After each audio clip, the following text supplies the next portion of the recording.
नमस्कार बंधुरा स्वप्नास डायरीते सबाइके अनेक वेलकाम जानिए आरो एकटा नतून रेसिपि तोमादेर शेयर करछि। आज तोमादेर कुमड़ो पातार बड़ार रेसिपि शेयर करब। एकदम अन्यभावे तैरी करेछि, आशा करछि तोमादेर भालो लागबे। तार जोन्नो प्रथमे कयेकटा कचि कुमड़ो पाता धुए परिष्कार करे एकटा पात्रे निये नियेछि आर रात्रे भिजिए रेखेछिलाम एई मटर डाल। 7-8 घंटा आगे मटर डालटा भिजिए रखते हबे। एबार सेई भेजानो मटर डाल मिक्सिते निये निलाम। तार मध्य 4 टुकरो दिए दिलाम आदा, 4टे रसुनेर कोया, तार संगे 5टा काँचा लंका आर दिচ্ছি सामान्य लवण। एबार मिक्सिते पेस्ट करे निচ্ছি, एकदम जल छाड़ाई मिहि भावे पेस्ट करे निয়েছি। एबारे पेस्ट करा मटर डाल साइडे रेखे एक पात्र निये निलाम और एखाने এই কাপের মাপ করে 1 কাপ দিয়ে দিলাম বেসন আর সেই কাপেরই পুরোপুরি 1 কাপ না কিছুটা কম দিয়ে দিয়েছি চালের গুঁড়ি। তার সঙ্গে স্বাদ অনুযায়ী হাফ চামচ লবণ, সামান্য পরিমাণ হলুদ গুঁড়ি আর 1 চামচ দিয়েছি বাটা মশলা। এখানে চিকেন তৈরি করার সময় আমি একটা বাটা মশলা তৈরি করে রেখেছিলাম ঘরে। আদা রসুন পেঁয়াজ কুচি জিরে সব কিছুর একটা পেস্ট আমার ঘরেতে ছিল, সেখান থেকে 1 চামচ বাটা মশলা অ্যাড করেছি। এতে খেতে ভীষণ ভালো লাগে, চাইলে হাতের কাছে দিতে পারো বা নাও দিতে পারো। এবারে অল্প অল্প জল দিয়ে একটা ঘন ব্যাটার তৈরি করে নিয়েছি। তো দেখো ঠিক এইরকম একটা ব্যাটার তৈরি করে নিয়েছি। এইভাবে চামচের সাহায্যে কিছু সময় মানে 3 থেকে 4 মিনিট মতো ফেটিয়ে এরকম ঘনত্বের একটা ব্যাটার তৈরি করে রেখে নিলাম। এবারে যে পাতাটা আমি ধুয়ে রেখেছিলাম সাইডে, এবারে সেই কুমড়ো পাতা থেকে একটা নিয়ে নিলাম হাতের উপরে আর যে ডালের মিশ্রণটা আমি মিক্সিতে তৈরি করেছি সেখান থেকে 1 চামচ মতো ডাল নিয়ে পাতার মাঝ বরাবর দিয়ে দিলাম আর এইভাবে চামচ দিয়ে ছড়িয়ে দিলাম।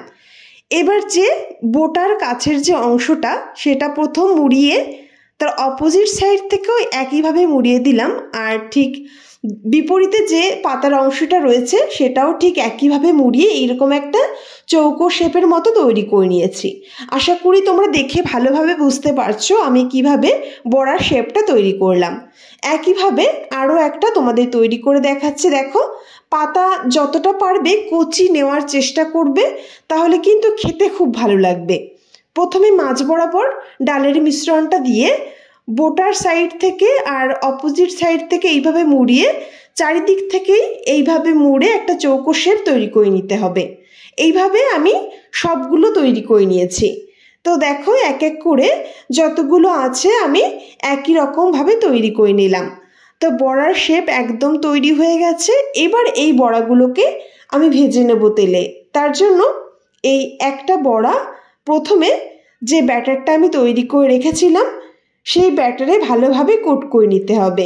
আর ব্যাটারের ঘনত্বটা কেমন থাকবে ভালোভাবে দেখে নাও, ঠিক এইরকম ঘনত্বের ব্যাটার তৈরি করতে হবে। এবারে পুরভরা কুমড়ো পাতা একটা নিয়ে ব্যাটারে ভালোভাবে কোট করে নিতে হবে। তো দেখো এইভাবে ব্যাটারটা দিয়ে ভালোভাবে কোট করে নিলাম। এবার অন্যদিকে কড়াইতে আমি কিছুটা রিফাইন অয়েল বসিয়ে দিয়েছি। তোমরা কিন্তু সামান্য তেলেও ভেজে নিতে পারো, আমি মোটামুটি তেল দিয়েছি। এবার একটা বড়া নিয়ে তেলের উপর দিয়ে দিলাম। আঁচটা মিডিয়ামেই রেখেছি, এক এক করে যতগুলো মোটামুটি দেওয়া যায় দিয়ে দিলাম। এখানে 4 পিসই দিয়েছি আর আঁচটাকে লো টু মিডিয়ামে রেখে কিছু সময় ওয়েট করব এক সাইড ভাজা হওয়ার জন্য। তো দেখো এক সাইড কিন্তু বেশ কালার ধরেছে, উল্টে দিলাম। এইভাবে দু সাইডটাই লালচে রং ধরে ভেজে নিতে হবে। কুমড়ো পাতা দিয়ে যে এত লোভনীয় একটা রেসিপি তৈরি হয়, একবার তৈরি না করলে বুঝতেই পারবে না, খেতে ভীষণ ভালো হয়।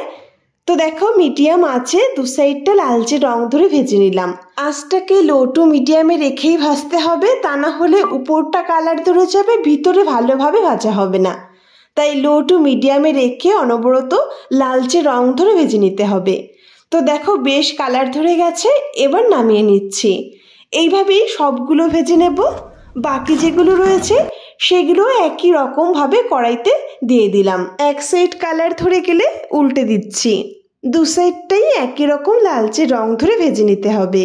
তো দেখো বেশ কালার ধরে গেছে, এবার নামিয়ে নিচ্ছি। ভীষণ মুড়মুড়ে হয়, অসাধারণ খেতে হয়। একবার ট্রাই করে দেখো বন্ধুরা, আমার মনে হয় তোমাদের খুব ভালো লাগবে। তো সবগুলো একই রকম ভেজে নিয়েছি, যেমন মুড়মুড়ে তেমনি টেস্টি, বানাতেও খুব কম সময় লাগে, একদম ইউনিক একটা রেসিপি। অবশ্যই বাড়িতে একবার ট্রাই করো আর আমাকে কমেন্ট করে জানিও তোমাদের কেমন লাগলো। তো বন্ধুরা, আজ রেসিপিটি এ পর্যন্তই শেষ করলাম। দেখা হবে নেক্সট কোনো নতুন রেসিপিতে। তোমরা খুব ভালো থেকো, সুস্থ থেকো।